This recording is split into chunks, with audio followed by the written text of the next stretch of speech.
文学とは天皇とはそれが何かリフレッシュでやる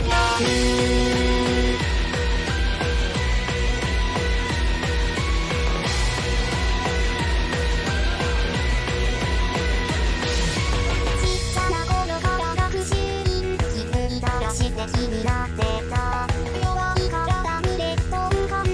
つの間にかもう幸せでも作り足りない何かがしたい困っちまってんこつの日々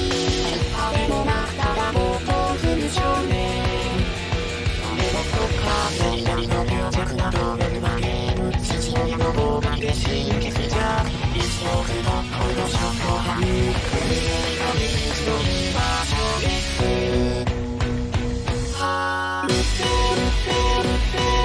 あなたが思うより天才です一体が最後ような管理やらはらないかもね早くにあるその歯もなく不可もないキャリアルセは頭の出来が違うので問題がな少年時代には自己嫌悪は非常に強かっただけど自己嫌悪っていうのは非常に非生産的な感情だと思ってよしちゃったんですよ。それから好きになりました。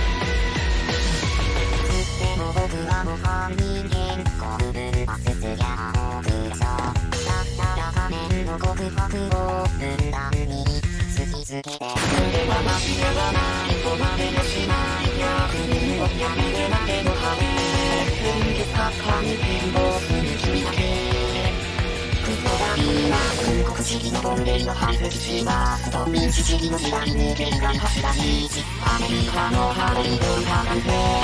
全国にさせられたベンブリヒットはうっせな負け犬根性や限界です絶対日本伝統の大電車が連のピアノがもう見張りならフェリオルフェリーズシソンド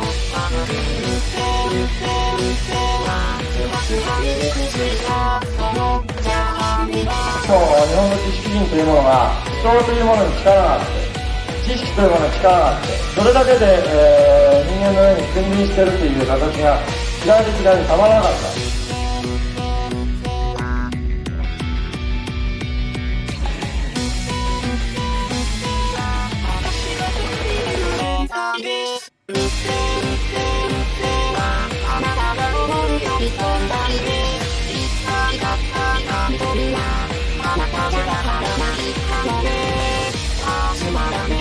いつまで使ってんだ戦後レジーム